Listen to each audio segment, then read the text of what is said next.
taking a step to the last question, I think we're going to get the 9 senators regardless, and I wouldn't be surprised if we get more. When you look at, and I'll be able to shed more light on this tomorrow in terms of the background, but I think that we've got an individual that I think is hopefully going to garner widespread bipartisan support, because I think this individual has the qualifications and the experience and the judicial philosophy that should win bipartisan support.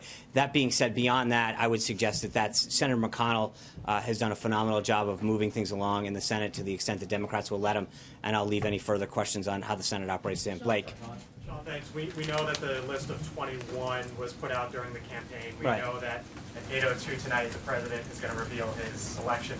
Can you kind of fill the gap in between as to how often the president might have spoken with this person, whether there were any meetings here at the White House, just any of the, how he got there, and in the last hours, or in the last days here, really, who has he leaned on to kind of narrow this down? And then a follow-up, if you don't mind. I will say, I think I probably shed a lot more light on this tomorrow. I appreciate the effort to try to head that off, but tomorrow I think we might be able to have a little bit more of a discussion as to how the president came to this choice.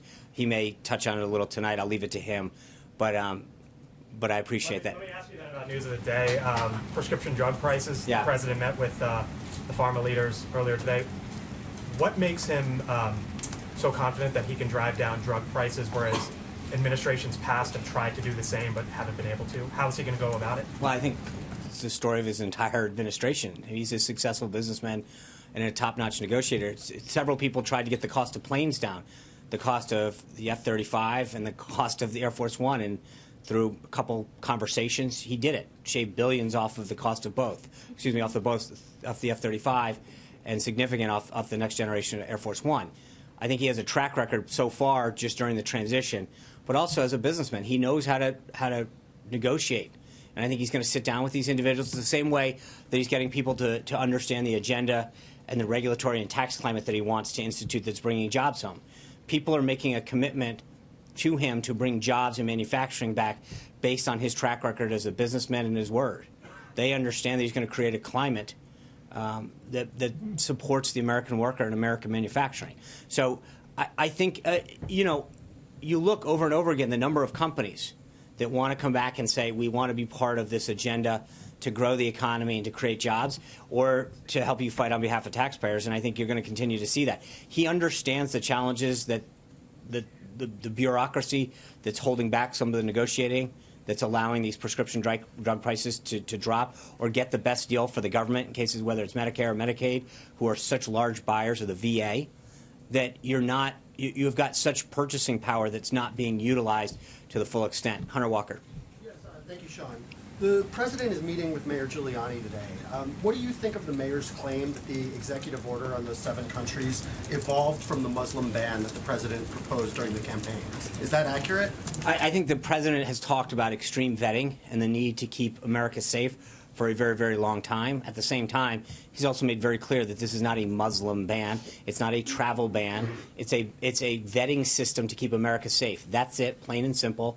And all of the facts and a reading of it clearly show that that's what it is. But Mayor Giuliani stressed that too, but he said that it came out of the desire to have then you should ask Mayor Giuliani. That's his opinion. I'm just telling you what the president has said, and what the president has done has been to focus on making sure that we keep the country safe, and that the executive order that was drafted does just that. It is to make sure and to ensure that people can... To this broader point, Sean, which Paul Ryan said today, I think it's regrettable that there was some confusion on the rollout of this. The House Speaker saying that. What do you say to Republicans who argue that this is a part of a broader issue, with the president not enacting this policy smoothly? Well, first of all, I think we've addressed that we could have either telegraphed this days in advance, in which people could have gotten on planes and come over here, which would have undermined the exact nature of what this sought to prevent. Or we could have done it in a way that inconvenienced some folks for a little while. Can I answer the question? No. I do. There's clearly some confusion, but I think part of it, your network was one of the people that just hours ago told people that General Kelly was unaware of what's going on, and then moments later, he gets on air saying, here's how many times I can brief. So, I mean, with all due respect, I think you have been part of the confusion. you have helped cause this. Despite claims to whatever, you claim that you have sources that tell us, General Kelly stands up and says, this is how many times I've been briefed, this is how many people are involved, and yet you were out there for... I think there was a New York Times report that was cited. Okay, so I apologize that that NBC News' reporting is based on the New York Times false reporting. But at the end of how can it be accurate reporting, Glenn? If things can be okay, true. so It can be true that he the saw it Secretary of twice. Homeland Security just stood up, and so you're calling him a liar? He didn't say he saw the specifics. Jonathan, I'm talking to Glenn. I'm talking to. You said that he was. The report in the New York Times said that he was unaware of the ban. Sean, let me ask you a question. Hold on. No. Answer the question because you just called us. A couple of minutes ago, you stood at the podium and you reiterated something you said yesterday about anyone who doesn't agree in terms of the career bureaucracy should hit the road. I'm paraphrasing. Of course. You had a statement that President Trump made where he accused the acting attorney general of betraying her own department by expressing a counter opinion. Don't you think that kind of language has a chilling effect on the public statements that your officials make? No, I think there's a big difference. Think about the process that worked it here. The Department of Justice's Office of Legal Compliance vetted the executive order, sent it back to us saying it was completely compliant. Then the acting attorney general goes out and says, I'm not going to enforce it. You tell me how that jives. Because at the end of the day, if the acting attorney general has an office under her jurisdiction that says that something is legal and compliant, and then she gets out there and says, I'm not going to enforce it, that doesn't sound like an attorney general that is upholding the duty that she swore to uphold. So, can I? At the end of the day, then she should step down. But at the end of the day, the attorney general either had a problem with her own division approving something, but it wasn't the president she had a problem with. The president followed the process, sought feedback, went through the interagency review, had other departments sign off, despite the reporting that said it was otherwise. He got, hold on, guys. David, That's a very hard word. why don't we just let me answer Glenn so we can be polite now, huh? And what the answer is that we went through the process. The Office of Legal Compliance came back and said this is a compliant executive order, it's fully legal, and it can be executed. So then for the Attorney General to turn around and say, I'm not going to uphold this lawful executive order is clearly a dereliction of duty, and she should have been removed, and she was. So I mean, it is odd to me that we're having a discussion about somebody whose job it is to execute lawful orders, who chose not to do it.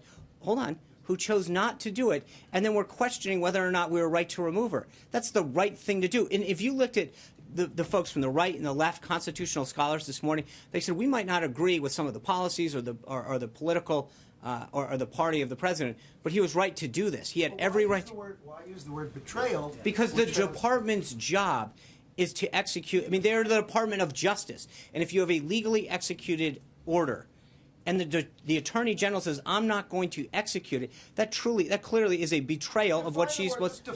I'm not going to define the word, Glenn. Yeah. Sean, I think the New York Times report said that the Secretary did not receive a full briefing until the executive order was being signed. So my question is, can we expect that secretaries, agency heads, when there are future executive orders or changes of policy, may not receive full briefings? Look, the Secretary was briefed on multiple occasions with the language of the order. I don't know how you can say this any other way. Well, I'm just asking about a full briefing, which is what the New York Times reported. And I'm telling you that I don't believe the New York Times reporting is accurate. That what I'm telling you is that the Secretary on multiple occasions was briefed, his senior officials were briefed. Not just briefed, they were part of the drafting process. It went through, not only that, just back up. So they get consulted and briefed. It goes through the Office of Legal Compliance. Then it gets shipped out to the NSC and the Homeland Security Council. This went through a very, very extensive staffing process. So the idea that you can talk whether or not he got fully briefed, or he was briefed multiple times, saw the language, his staff made edits, it came back multiple times. I'm not sure how much more briefing you can do. Yes. Thank you, Sean. Zoe Daniel from Australian Broadcasting. Thanks for taking the question. The Australian government made a recent deal with the Obama administration whereby the US would take refugees from Australia's offshore detention centres. Now, most of these people are from Iran, but also some are from Iraq and Somalia, among other places. Can you confirm that this deal is still on? Are those refugees exempt from what you describe as the extreme vetting, or will that deal change or be delayed? Yeah, so the deal specifically deals with 1,250 people.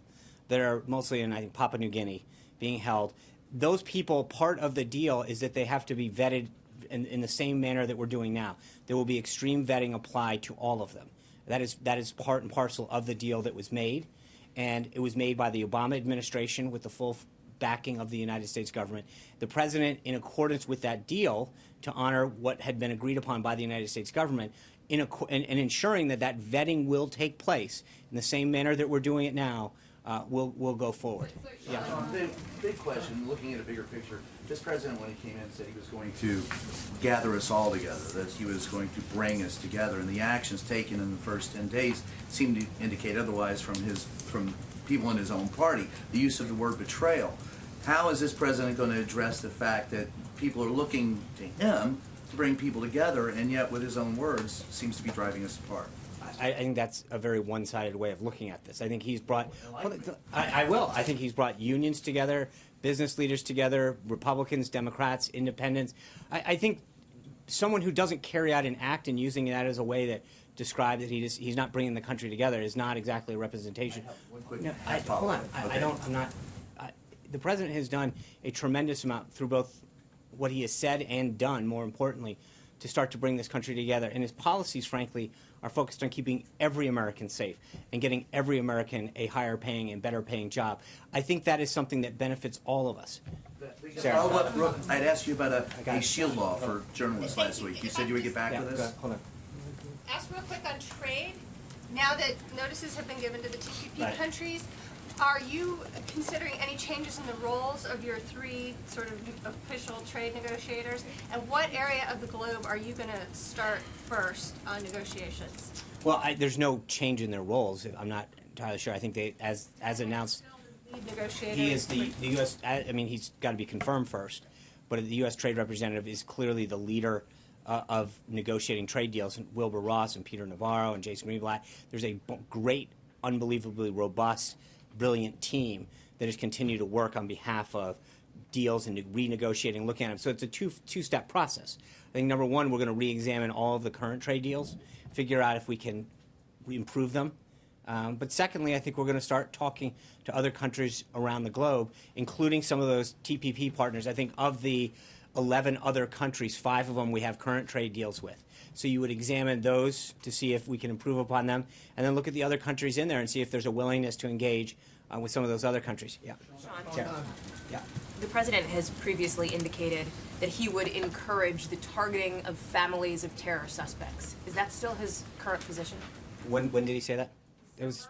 On Fox, Right. he said the other thing with terrorists is you have to take out their families. Well, I think That's he's. still I his think he's position? been very clear that when it comes to seeking out ISIS and other terrorists, that he's going to lean on Director Pompeo, General Mattis, and seek their opinion on stuff. And I think that will be continued. Sarah. And the families of terror suspects, civilian Back. members of families. Thank you. Sean. Right back. I got you. Sean? You on Guantanamo, Sean, thanks for taking this question. I know that you've indicated at that podium that there will be further action.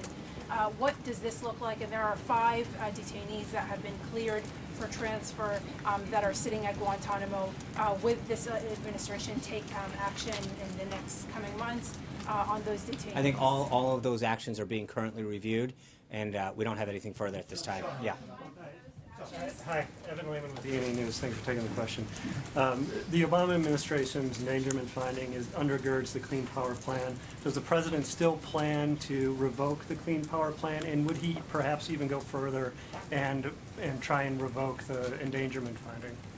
Well, I think the president's made very clear with respect to energy policy that he wants to review all of the options that we have to use our natural resources to better the country in terms of wind, power, solar, clean coal. We're in the process of reviewing all of our energy policies. I'd go back to note that we don't have an energy secretary confirmed right now because the Senate hasn't yet moved forward with that. I hope that once that's done, we will have further updates on energy. Matt.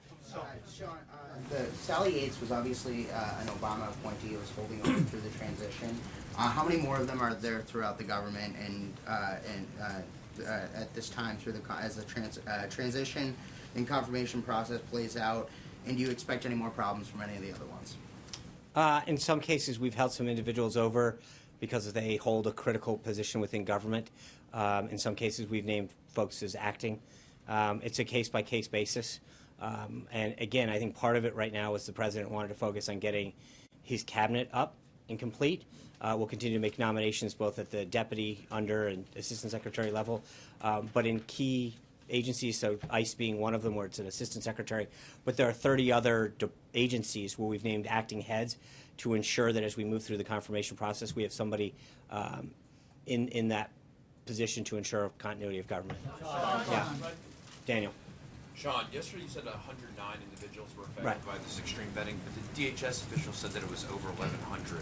No, hold on. First of all, just to be clear, what they're talking about is the number of people who weren't allowed to board a plane coming in. So they were stopped at their port of entry, had to get additional clearance, and then take off. There's a big difference. The numbers that we're talking about were the initial group of people that were in transit at the time the executive order was signed.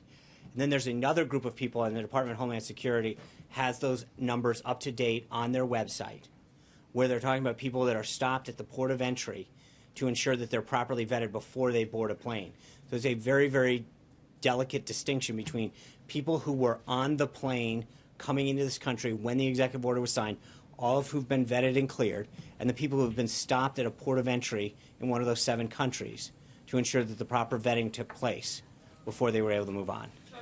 Yeah. Yeah, Sean, Hallie's question was about civilians that are being targeted by the administration in anti-terror raids. Right. And Zeke's question was about al-Awlaki's daughter. So let me ask you, is the president willing to kill and target American citizens, even minors, just because their family members are terrorists? No American citizen will ever be targeted. Yeah. One more follow-up there. I got it right here. Go ahead. If you're qualified for the Go position, ahead. you said earlier, if you're qualified for the position, you should get confirmed. That's not how Merrick Garland was treated in the previous administration. No, there's never been a situation in which you had a 4th term, someone that late in an election cycle. That had never occurred before. And I think that the Senate Republicans were very clear that we should wait and let the voters have a choice. And that's exactly what happened.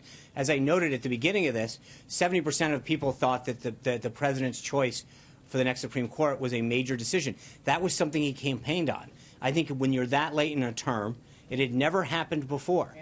And the goal was to make sure that the voters had a say in allowing that to happen. And I think that clearly it worked. The voters looked at that as a major reason in which they voted for the president. And I think that as we move forward, that's why I think we're going to get the support we need. Yeah, Benny. Sean, if the president does get his pick on the bench, what are any specific cases that the administration hopes that the court takes up in the near future? Well, there's a lot of cases that I think are in the queue right now that have the potential to be 4-4. I think the idea is to get this individual confirmed as soon as possible, just to get the docket moving. That's probably the biggest priority right now. Thank you guys very much. Have a great day. I'll see you tonight. Good luck, 8 o'clock. The president also said a very strict ban on Saturday. He called it a very strict ban. Was the president wrong? All right, you've been listening to the daily White House press briefing. Press Secretary Sean Spicer there under fire from several reporters, Rena, answering questions with regards to the immigrant travel ban that the president signed on Friday, how the Secretary of Homeland Security, John Kelly, was briefed about that, answering questions about terror strikes, the SCOTUS pick that will be announced tonight at 8 p.m., lots of things that he went through. Lots of things, certainly. I want to bring in now our CBS News chief White House correspondent, Major Garrett. He's there in the briefing room, getting mic'd up right now. Major, I want to ask you about this briefing in particular. One of the questions was asked of Press Secretary Sean Spicer. How does the president plan on dealing with dissent, in particular the fact that he removed Sally Yates, who is acting attorney general? I see you there, stepping up there. You okay, Major? Yes, I'm just fine, Okay. Rena. I'm perfectly fine. I'm glad. I'll send you a life jacket next time we do this. I want to ask you, Major, about Sally Yates in particular, her removal yesterday. I'm curious if the White House saw the last line of her statement yesterday that she said, talking about how she's not going to comply, defend the refugee ban. And she said, until I become convinced that it's appropriate to do so. How is the White House going to end up dealing with these folks that dissent and don't agree, that are in key positions? Well, Sean Spicer made it very clear that in areas where there is a disagreement over policy and one part of a bureaucracy, in this case, one part of the Justice Department, approved the executive order, said it was compliant, said it was legal, and the acting attorney general disagrees, that person will be fired. I mean, Sean Spicer spared no words and left no confusion about that, and sort of reiterated a statement he made yesterday that raised a lot of eyebrows here when he was asked about this dissent cable that is moving through the process at the State Department, objecting to the executive order and its potential implications both for national security and U.S. diplomacy and the U.S. standing around the globe. And basically, Sean Spicer said yesterday, get with the program or leave. Well, he said in the case of Sally Yates, the acting attorney general, you defied the order of the president, you ignored your own bureaucracy, and you were removed. And we will remove anyone who ignores either the president's orders or, in this case, Sean Spicer would argue both occurred, the president's order and part of the Justice Department bureaucracy approving this executive order as something that was legal and compliant. But it is worth noting that the position of this White House and President Trump is, if he says it because he was elected and because he's in position of power, you are duty-bound to follow that directive, and if you can't or won't, you should think about quitting the administration. That seems to me to be the overarching approach to dissent, disagreement, or any objections those within the bureaucracies across the federal government might have of orders or policies sent to them by this White House. Major, I'm concerned, though, the fact that there's been a long-standing tradition when it comes to the Department of Justice, that it operates as an independent entity. There's no law, there is no legislation that says it must be independent, but previous administrations have been very careful not to politicize the Department of Justice. Are those days over now? Well, Republicans have argued for a good long while on Capitol Hill, and they would say with some legal justification that the Obama administration Justice Department had been politicized. And there was even those yesterday, Ted Cruz among them, senator from Texas, who said Sally Yates had to be fired because she was making a political decision, not a judicial one. Now, she said, according to Senator Cruz, that this was a legal dispute. He did not interpret it that way. He interpreted it as part of a line of decisions made by the Obama Justice Department, and it's worth pointing out, Sally Yates is a holdover from the Obama administration, that politicized legal rulings. So this has been a conversation and a dispute carried out by political actors in Washington for a good long while. And it's worth noting, Rena, that during the George W. Bush administration, there were plenty of Democrats who thought the Bush Justice Department acted in ways that were subservient to the Bush White House. The current FBI director, it is worth reminding all of ourselves, James Comey, rose to that position in part because when he was in the Bush Justice Department, he memorably defied the Bush White House on a couple of key matters, and that defiance won him the accolades of many Democrats who supported his elevation to FBI director. So this is a long-running conversation in Washington. It is not brand new, but certainly the language used by the President of the United States in that statement, calling her disagreement over a matter of law betrayal, carries this into a different rhetorical terrain and certainly a different terrain in terms of the way those within the federal bureaucracy view the White House and directives from the president. Major, I want to ask you about something that Sean Spicer was asked about repeatedly during this briefing, and that is what many have reported was some confusion when President Trump signed that executive order on that travel ban. Secretary of Homeland Security John Kelly just held a press conference before Spicer's briefing. He said that he knew about the executive order based on what candidate Trump had said. He was very vague, though, as to the exact timing. Did you get, and the reporters in that room, get any other clarity from Sean Spicer about what exactly went down on Friday? No, and there were many, many questions, and reporters during that briefing with Homeland Security Secretary John Kelly were almost apologizing for having to try to, as they said, beat a dead horse in order to get some precise declarations from the Secretary about how much he knew, when he knew it, and how much he understood the underlying implications of the executive order. The Secretary said numerous times he was told about it, he was aware of its timing, he was aware it was coming, and that those around him had a general understanding of it. But at no time did Secretary Kelly say he was briefed on the entire executive order or saw it in its completed form.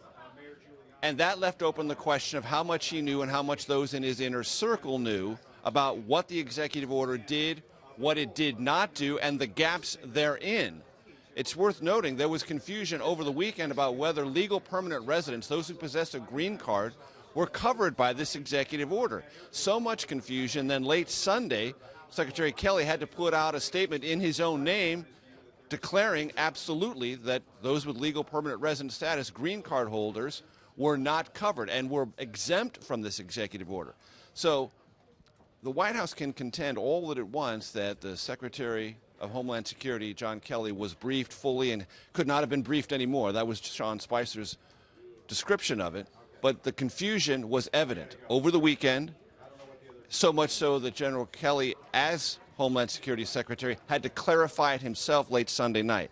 So that doesn't appear, and anyone who was an immigration attorney trying to resolve these issues, airports, customs personnel trying to resolve some of these questions over the weekend, did not have the clarity, and it stands to reason that the Secretary of the Department of Homeland Security didn't have that clarity either.